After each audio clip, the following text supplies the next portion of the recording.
buffalo chickpea pinwheels, Mediterranean veggie sammies, cranberry apple chickpea salad sammies, pasta salad, bruschetta flatbreads, and some Lay's Cooked by Kay! Cooked by Kay!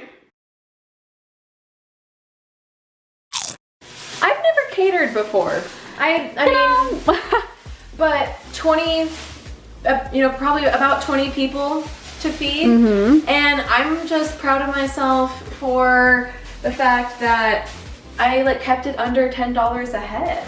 Yeah, it's actually around, I think we're having like 22, 24.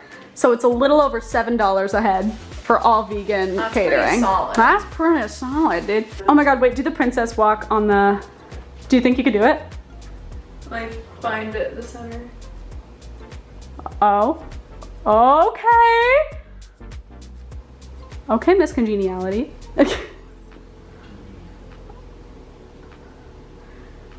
Nice. I turned. Circus Olay. Now use the cutting board. I'll chop up the red onion on your head, and you have to remain balanced. I don't trust you with a knife. Oh, well.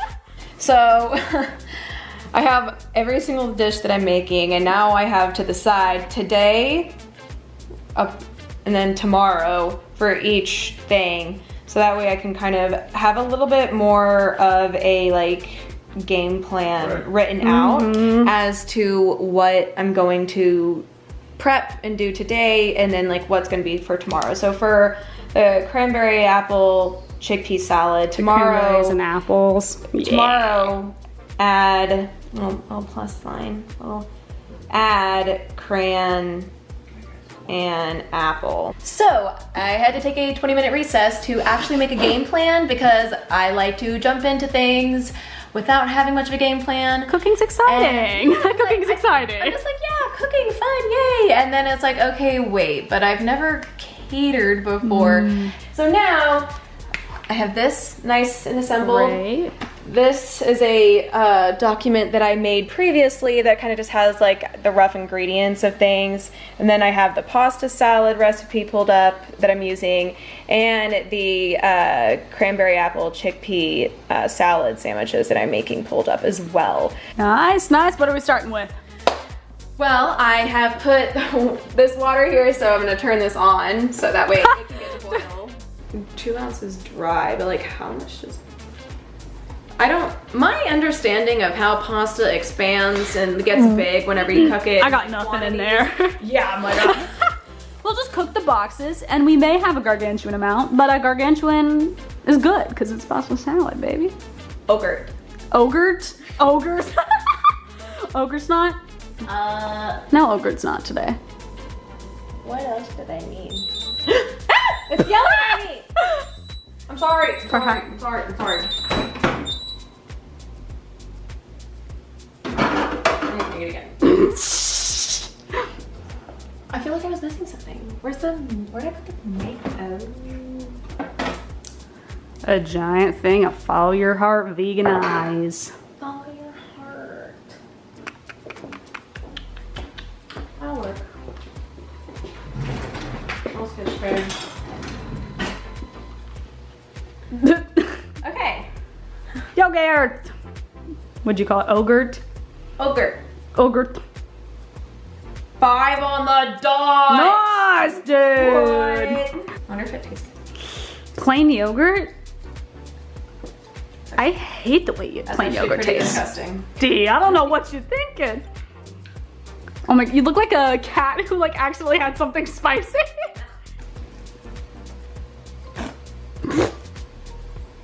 Looks absolutely disgusting right now, but it'll be delicious in 24 hours. Get the juices flowing. Give it a couple rolls.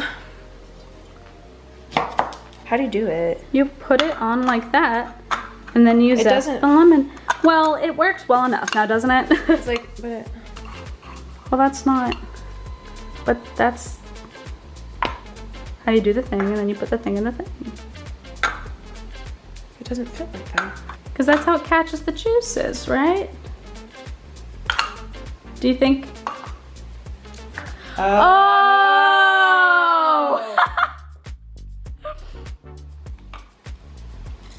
That makes so much more sense. Wait, can you twist it while it's in there? Oh, wow. That's a really smart little tool. You've been using this wrong this whole time. Yes, I have. And it catches the seeds? How dandy is that? And now it just says salt, pepper, and onion powder. And I know that like the recipe definitely has like measurements, but when it comes to seasoning, I'm just kind of like, that feels good to me. That feels good. Yeah. It's an intuition check. That looks really little nasty, but honestly it looks nasty, but it smells good. It does actually smell pretty good. It sounds like that water's boiling, doesn't it? That would be because it is. Noodles! Pasta!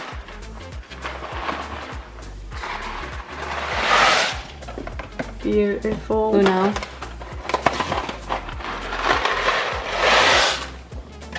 That's gonna be so much fucking pasta. That's a lot of pasta! Alexa, set a timer for 11 minutes.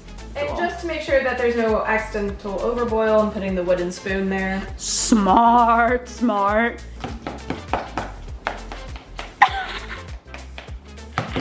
Just ignore that burning sound in the back. I'm just gonna get this nice and green one. Chapati. Yeah, so I'm just gonna cut the stalks. Cock the stalks. Cut the stalks. Cock the stalks. That's such a satisfying chop noise. Ooh, that is. Get a close-up chop. You.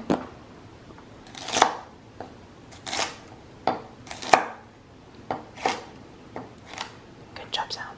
Beautiful.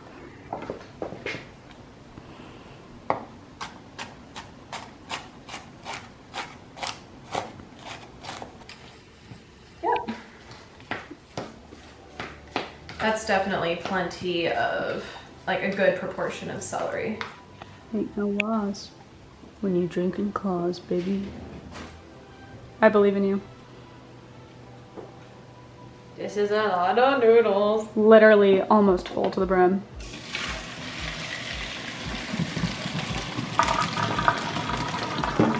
Ugh, steamy.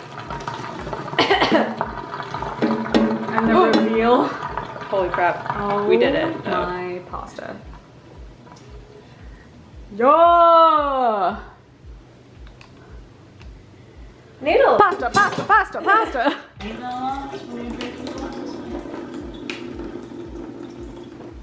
So now we're making the dressing for the pasta salad, which calls for 1/3 cup.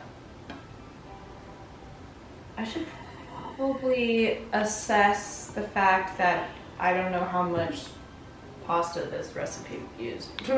I used a pound. Alexa, how many ounces in a pound? 1 pound is 16 ounces. That's a lot of olive oil. Again, with me not measuring things. To your heart's desire. You know how Gracie just opens cabinets? It's like me. Cheddar. That's where I want. It's at a good pinch, so I'm just gonna like. That's so much for I'm doubling it. Oh. Beautiful. It's like watching a fucking artist at work. Oh, stop. With the black pepper pearls or kernels or peppercorns, whatever you call them. It literally just looks like noodles.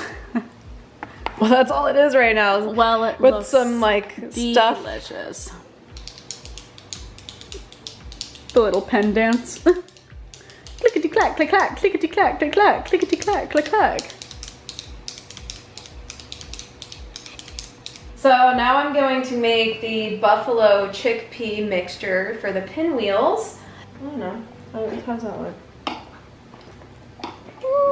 Maybe like a little bit more, you think? Well, we're also adding buffalo sauce. Oh yeah, then maybe that's good. So I feel like that's probably good. Yeah. It probably looked like it was like maybe about 1/2 cup. I'm just gonna.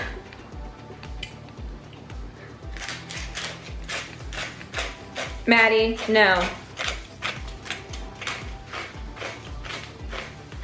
The culprit. Oh, look at that catch. Gotta do another sploosh, sploosh, sploosh. More. It's not spicy. It has like a brief like hint of buffalo, but it's not spicy. The camera I was using died, but I did end up spending the next like hour or so just chopping up all of these vegetables and getting them ready specifically for the Mediterranean veggie sandwiches that I was making. For those, I had to chop up the red onion, tomato, cucumber, and then I also had a jar of roasted red bell peppers that I cut up into smaller pieces so that way they could be assembled easier in the morning. I also ended up slicing the bread that I was using into pieces already just to make assembly easier the next day as well. So it is 8 a.m. I am up and ready to get started on finishing up all the things that I'm making for the party today. I gotta leave here by 9:30 to get to my grandma's house at 10, because at 10 we're gonna be getting everything set up and ready and making sure that it's good to go by 11 whenever the party goers start showing up. So yeah, I got a few more things to do. I'm gonna make myself some coffee. Got our freshly ground beans, and then I might be alive enough to make this happen. Okay, so my coffee is brewing. Let me show you what the fridge looks like, so all of these containers and baggies of stuff, all of that, and plus like the spinach and that down there, the hummus, all of those things are things that I chopped and prepped and mixed yesterday in preparation. And today there are final steps to go through all of them. The first thing that I'm gonna do after I get my coffee is I'm going to chop the apples for the cranberry and apple chickpea salad sandwiches. So at first I was thinking I was definitely gonna do 2 apples, but I only chopped 1 so far and it actually created a good amount. And I also am not sure what proper apple chopping technique really is, so I was just cutting them into real small slices and chopping those up real small. It seems like it'll work. But before I even start chopping up another apple, let's see how the proportions look. We got our nice labeled cran apple chickpea salad and assess the situation. This is what it looks like so far. Yesterday I just put in the wet ingredients and the seasonings and the celery, so I'm going to go ahead and plop in the apple, see how that looks. I also have this labeled as the dried cranberries and the sunflower seeds. So I'm gonna go ahead and just dump all this in there. Kind of give it a few mashes and stuff with a fork and see how that goes. All right, well I added in the apple, the sunflower seeds, and the cranberries, and this is what we got. It looks really good, it smells really good. We're going to put this on some bread and slice them up into little finger-sized sammies, and it's gonna be really yummy. Okay, so now I'm going to assemble the pasta salad. Yesterday I made the dressing and tossed that in there, and that was pretty much it as for the noodles themselves right now. So now I chopped up the grape tomatoes, parsley, green bell peppers, and red onion. And I have a can of sliced olives, so hopefully it fits. Okay, so I have added all of the things to the pasta salad. It's beautiful, a big old bucket of pasta salad, so yeah, I'm excited. Okay, so now I got the buffalo chickpea mixture and some green onions that I chopped up yesterday that I'm going to add in there now, and then we need to assemble the pinwheels. So tortilla, stuff, roll, slice, all that fun stuff. So here we go. So I ended up cutting it really short for time. The assembly of the pinwheels was a lot more time consuming than I had anticipated, which I should have anticipated because spreading out the buffalo chickpea mix in the tortilla, rolling it up, and then I stuck the toothpicks in there and then sliced in between those. And with how much chickpea mixture I had, I ended up using like 7 large tortillas, and each one of those turned into like 8. So it was a lot, and it definitely took some time, so we were a little late getting to my grandma's house. But the buffalo chickpea pinwheels looked like this and were an absolute hit. My mom asked for the recipe. My aunt was genuinely surprised by their creaminess, and I have to say they were pretty delicious, and they're perfect like picnic snack foods too, so I'll definitely be sharing that recipe. I also didn't catch any footage of me assembling these sandwiches. I did so whenever I arrived at my grandma's house, and due to a lack of time, I just didn't even think about trying to whip out my phone to get any footage of that. But thanks to my dad and my aunt, I had them on an assembly line to create the Mediterranean veggie sandwiches. So I assembled them with, my dad assembled them with the help of my aunt, roasted red bell pepper hummus, and then a layer of spinach, and then some red onion slices, a couple tomato slices, a couple cucumber slices, and then salt and pepper, and that was it. I feel like the Mediterranean veggie sandwiches kind of missed the mark. They missed their full potential, and I think that has a lot to do with the bread that I used. I also used a sourdough bread to make the cranberry apple chickpea salad sandwiches as well, just a plain sourdough, and then a rye sourdough for the Mediterranean veggie sandwiches. I think sourdough was the wrong choice for both of those, and here's why. Sourdough bread tends to be a little bit on the stale side, I guess, even whenever it's fresh. It's like heated up sourdough is good sourdough because it helps soften it. So when the sourdough bread was sitting out for a little while as people were hanging out and snacking on the food, the bread got stale faster than I feel like it should have. Also, the sourdough breads that I used for the sandwiches were both pretty thick, and I think that kind of took away from the crunch and the flavor of the veggies on the Mediterranean veggie sandwiches. In the future, I would probably use just more of a white bread or maybe a whole grain bread instead. But nonetheless, I was pretty satisfied with how everything came out. I got a lot of great reviews from my family members, and everyone was really happy and satisfied. Me, my boyfriend, and my younger sibling are the only vegans, and we're the only vegans at the party. So having everybody enjoy the food and tell me that they really enjoyed it really was a big success in my book.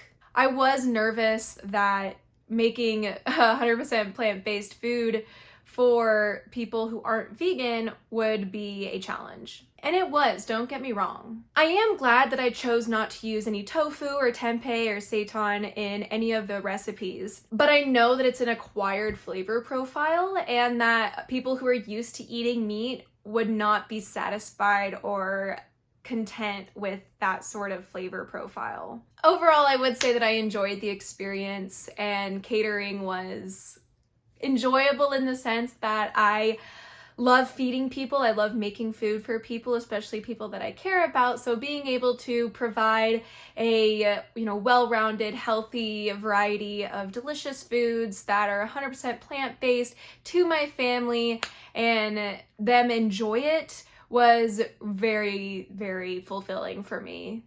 Anyhoozles, the party went really well. I am so proud of Liv for graduating and coming to Austin to attend UT in the fall.